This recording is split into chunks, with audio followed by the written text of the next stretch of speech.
हरे कृष्ण। ग्रंथराज श्रीमद् भागवतम की जय। श्रील प्रभुपाद की जय। नारायणं नमस्कृत्यं नरं चैव नरोत्तमं देवीं सरस्वतीं व्यासं ततो जयमुदीरयेत्। नष्टप्रायेषु अभद्रेषु नित्यं भागवत सेवया भगवती उत्तम श्लोके भक्तिर्भवति नैष्टिकी। शृण्वतां स्वकथा कृष्ण पुण्य श्रवण कीर्तन हृद्यन्तस्तु हि अभद्राणि विधुनोति सुहृत् सताम्। जय ग्रंथराज श्रीमद् भागवतम की जय। श्रील प्रभुपाद की जय। श्रीमद् भागवतम कथा रूप चैप्टर 59 पूतना वध 10वां स्कंद। घर लौटते समय नंद महाराज गहराई से वसुदेव द्वारा बोले गए वचनों पर विचार कर रहे थे। वे जानते थे कि वसुदेव के शब्द कभी निरर्थक नहीं होते। उन्हें मन ही मन लगने लगा कि गोकुल पर अवश्य ही कोई मुसीबत टूटने वाली है। अपने पुत्र की सुरक्षा के प्रति चिंतित होते हुए उन्होंने उसके संरक्षण हेतु भगवान नारायण के चरण कमलों का आश्रय लिया। उसी समय कंस द्वारा नवजात शिशुओं की हत्या करने के लिए भेजी गई भयावह राक्षसी पूतना ने मथुरा के निकटवर्ती क्षेत्रों में अपना जघन्य कार्य आरंभ कर दिया। पूतना के पास अनेक जोग शक्तियां थी, जिनकी सहायता से वह आकाश में उड़ सकती थी और मनचाहा रूप धारण कर सकती थी। विभिन्न नगरों एवं गांवों में घूमते हुए उसने एक दिन एक अत्यंत सुंदरी युवती का रूप धरकर गोकुल में प्रवेश किया। पूतना के नितंब भरे हुए थे और उसके स्तन विशाल एवं सुदृढ़ थे। प्रतीत होता था कि उनके भजन से उसकी छरहरी कमर टूट जाएगी। उसके वस्त्र अत्यंत सुंदर थे और सुगंधित मल्लिका के फूलों से सजे उसके बाल उसके मनोहारी मुखमंडल पर लटक रहे थे। वहां उपस्थित प्रत्येक व्यक्ति को देखकर मंद मुस्कुराते हुए उसने सारे ब्रजवासियों को अपने रूप लावण्य से आकर्षित कर लिया। विशेष रूप से पुरुष मंत्रमुग्ध हुए एकटक उसे देख रहे थे। जब गोपियों ने उसे देखा तो उन्हें लगा मानो हाथ में कमल पुष्प लिए स्वयं कमला देवी अपने स्वामी श्री कृष्ण के दर्शन हेतु वहां आई है। हरि बोल। नवजात शिशुओं की खोज में पूतना ने नंद महाराज के महल में प्रवेश किया और भगवान की योग माया के प्रभाव से किसी ने भी उसे रोकने का प्रयास नहीं किया। बिना किसी की अनुमति के वह नंद महाराज के कक्ष में गई और वहां शिशु कृष्ण को बिस्तर पर लेटे हुए देखा। उस रूप में श्री कृष्ण की शक्ति उसी प्रकार छिपी हुई थी जिस प्रकार राख धधकती अग्नि को अपने नीचे छिपाए रखती है। देखते ही पूतना समझ गई कि वो कोई साधारण बालक नहीं अपितु विश्व भर में उत्पात मचा रहे असुरों का विनाश करने के लिए पृथ्वी पर प्रकट हुआ है। देखते ही पूतना समझ गई कि वो कोई साधारण बालक नहीं अपितु विश्व भर में उत्पात मचा रहे असुरों का विनाश करने के लिए पृथ्वी पर प्रकट हुआ है। भगवान श्री कृष्ण तो जानते ही थे कि पूतना उनका वध करने के लिए वहां आई है। उसे आत्मविश्वास देने के लिए श्री कृष्ण ने भयभीत होने का नाटक किया और अपनी आंखें मूंद ली। पूतना ने उस शिशु को उठाया और अपनी गोद में ले लिया। वस्तुतः उस मूर्ख ने रस्सी समझकर एक सोते हुए सर्प को उठा लिया था। पूतना वस्तुतः उस मूर्ख ने रस्सी समझकर एक सोते हुए सर्प को उठा लिया था। पूतना का हृदय तीक्ष्ण और क्रूर था, परंतु बाहर से वो एक ममतामयी माँ के समान दिख एवं व्यवहार कर रही थी। इस प्रकार वो एक कोमल म्यान में नुकीली धार वाली तलवार जैसी थी। पूतना की सुंदरता से मोहित होकर यशोदा और रोहिणी ने भी उसे रोकने का प्रयास नहीं किया और निःशब्द हो उसके कार्यों को देखती रही। कृष्ण को उठाते ही पूतना ने अपना स्तन उसके मुख में दे दिया। उसके चुचुकों पर हलाहल विष लगा हुआ था। श्री कृष्ण पूतना पर अत्यंत क्रोधित थे क्योंकि वह ब्रज में छोटे मासूम शिशुओं की हत्या करने हेतु आई थी। कृष्ण ने अत्यंत मजबूती से पूतना के स्तनों को अपने नन्हे हाथों से पकड़ा और विष के साथ साथ पूतना के प्राण भी पी गए। भयानक पीड़ा का अनुभव करते हुए पूतना चीखने लगी, छोड़ो, हाय मैं मरी, मुझे छोड़ दो।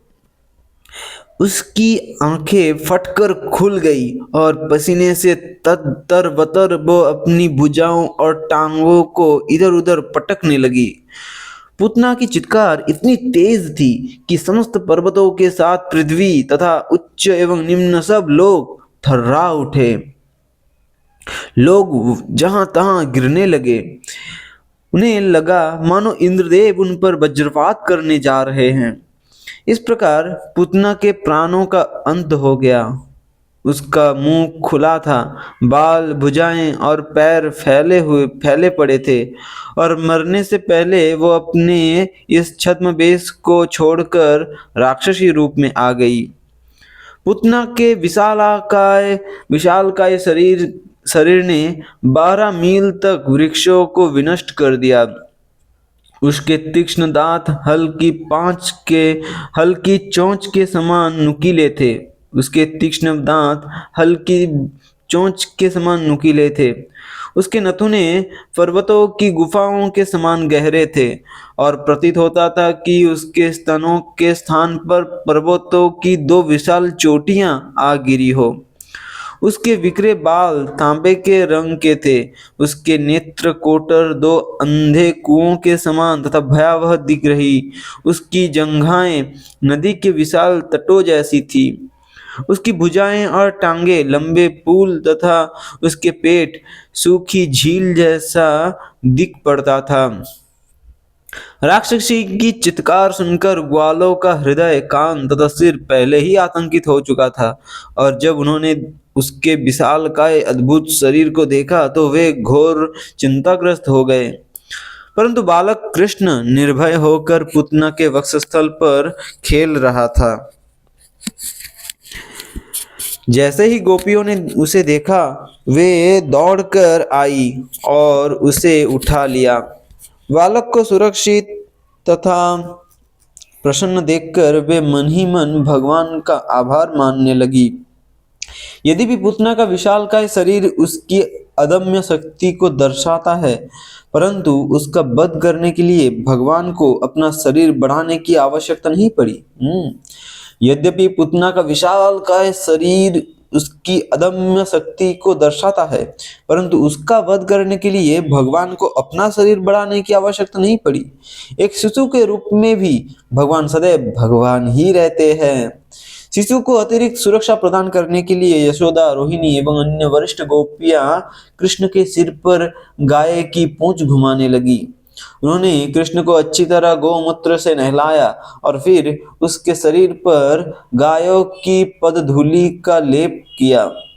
उन्होंने भगवान के मस्तक तथा शरीर के अन्य 11 विभिन्न स्थानों पर गोबर लगाया।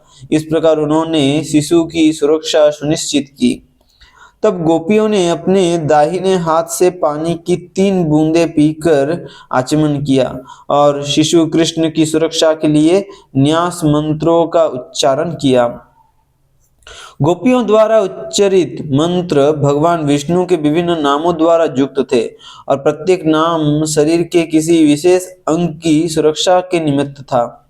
भगवान विष्णु एक है, परंतु उनके विभिन्न नाम एवं रूप विभिन्न प्रकार से कार्य करते हैं। परंतु यदि कोई व्यक्ति भगवान के इतने सारे नामों का स्मरण नहीं रख पाए तो वह श्री विष्णु श्री विष्णु श्री विष्णु अथवा हरे कृष्ण महामंत्र का उच्चारण करके समान फल प्राप्त कर सकता है। फिर से, भगवान विष्णु एक है, परंतु उनके विभिन्न नाम एवं रूप विभिन्न प्रकार से कार्य करते हैं। परंतु यदि कोई व्यक्ति भगवान के इतने सारे नामों का स्मरण नहीं रख पाए तो वह श्री विष्णु श्री विष्णु श्री विष्णु अथवा हरे कृष्ण महामंत्र का उच्चारण हरे कृष्ण कृष्ण कृष्ण हरे हरे हरे राम राम राम हरे हरे ये बस उच्चारण करके समान फल प्राप्त कर सकता है। यहाँ तक कि आयुर्वेद भी संस्तुति करता है कि दवाई खाते समय हमें भगवान विष्णु का स्मरण करना चाहिए, क्योंकि दवाई अपने आप में पर्याप्त नहीं है। वास्तव में भगवान ही हमारे सच्चे संरक्षक है। गोपियों ने डाकिनी पापिनियों के दुष्प्रभाव को नष्ट करने के लिए मंत्रों का उच्चारण किया, क्योंकि ऐसी बुरी आत्माएं बच्चों की शत्रु होती है। मंत्रों द्वारा उन दुष्ट आत्माओं के प्रभाव को नष्ट किया जा सकता है जो व्यक्ति के शरीर को कष्ट देकर उसकी स्मृति को छीन लेती है और प्रमाद तथा दुस्वप्न को जन्म देती है। मंत्रों द्वारा उन दुष्ट आत्माओं के प्रभाव को भी नष्ट किया जा सकता है जो व्यक्ति के शरीर को कष्ट देकर उसकी स्मृति को छीन लेती है और प्रमाद तथा दुस्वप्न को जन्म देती है। ऐसी दुष्ट आत्माएं केवल भगवान विष्णु के पवित्र नाम के उच्चारण से नष्ट हो जाती है। भगवान का नाम सुनते ही वे भयभीत हो वहां से भाग जाती हैं। तभी नंद महाराज एवं अन्य ग्वाले गोकुल लौट आए। पूतना के विशालकाय मृत शरीर को देखकर वे अत्यंत विस्मित रह गए। नंद महाराज ने आश्चर्य व्यक्त करते हुए कहा, अरे मित्रों, आनक दुंदुभि ने पहले से ही इस विपदा की भविष्यवाणी कर दी थी। प्रतीत होता है कि निश्चित ही उनके पास योग सिद्धियां हैं। तत्परता से घर लौटकर नंद महाराज से सर्वप्रथम कृष्ण को अपनी गोद में लिया और स्नेहवश उसका सिर सूंघने लगे। बालक को खतरे से बाहर देखकर उनका चित्त शांत हो गया। ये क्षत्रिय और वैश्य में अंतर है। राजनीतिक बदलावों को देखकर वसुदेव आसानी से समझ गए कि आगे क्या होगा, जबकि नंद महाराज केवल इतना ही सोच पाए कि वसुदेव कोई महान योगी है और उनके पास अनेक चमत्कारी सिद्धियां हैं।